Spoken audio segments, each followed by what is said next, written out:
മക്കളെല്ലാം നാട് വിട്ടു വൻപിച്ച നിലയിലായി. അപ്പനമ്മമാർ വീട്ടിൽ ഒറ്റയ്ക്കായി.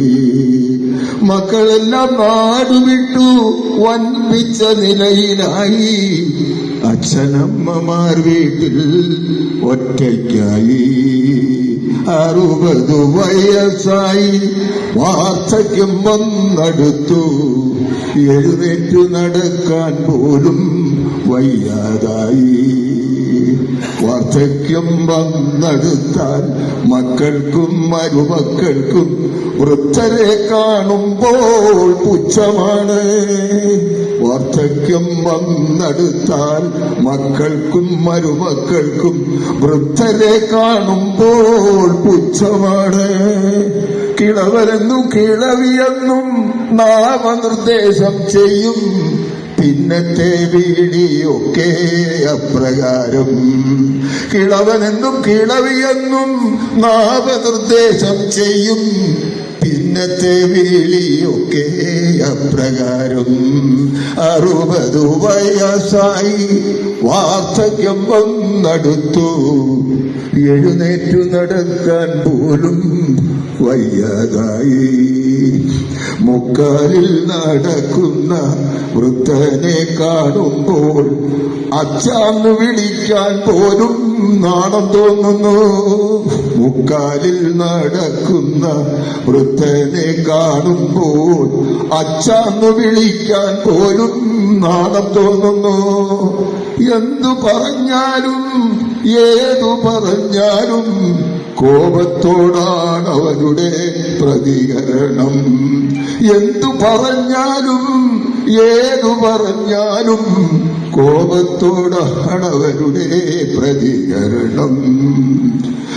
അച്ഛൻ മരിച്ചാലും അമ്മ മരിച്ചാലും ഒരു നോക്കു കാണാൻ അവർ എത്താറില്ല.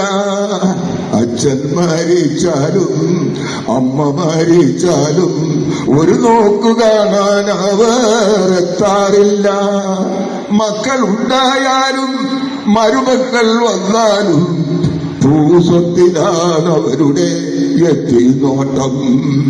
മക്കളുണ്ടായാലും മരുമക്കൾ വന്നാലും ഭൂസ്വത്തിലാണ് അവരുടെ എത്തിനോട്ടം. 60 വയസ്സായി വാർദ്ധക്യം വന്നടുത്തു.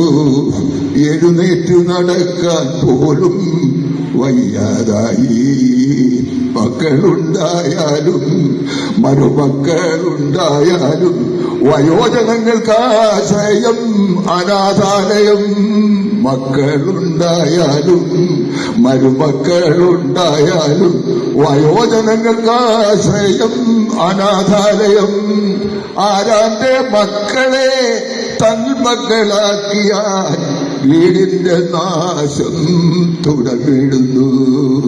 ആരാന്റെ മക്കളെ തൻ മക്കളാക്കിയാൽ വീടിന്റെ നാശം തുടങ്ങിടുന്നു. ഇത് കേട്ടിട്ടാരും തന്നെ ഭയപ്പെടേണ്ടതില്ല.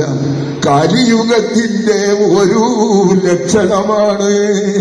ഇത് കേട്ടിട്ടാരും തന്നെ ഭയപ്പെടേണ്ടതില്ല. കലിയുഗത്തിന്റെ ഒരു ലക്ഷണമാണ്. വിത്തു വിതച്ചിട്ട് വളമിട്ടു നോക്കുക. ഫലമൊന്നും കിട്ടുമെന്നും നാശിക്കണ്ട. വിത്തു വിതച്ചിട്ടു വളമിട്ടു നോക്കുക. ഫലമൊന്നും കിട്ടുമെന്നും നാശിക്കണ്ട. 60 വയസ്സായി വാർദ്ധക്യം വന്നടുത്തു. എഴുന്നേറ്റു നടക്കാൻ പോലും വയ്യാതായി.